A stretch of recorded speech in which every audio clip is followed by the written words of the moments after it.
Cuaca ekstrim melanda wilayah Sulawesi, tepatnya di Provinsi Gorontalo.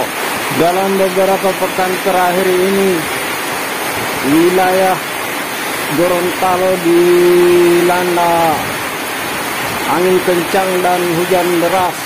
Sangat dikhawatirkan oleh warga sekitar, terutama angin kencang yang dikhawatirkan berpotensi badai dan hujan lebat.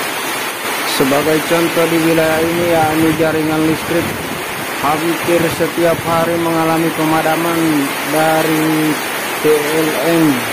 Yang paling dikhawatirkan di sini adalah pepohonan yang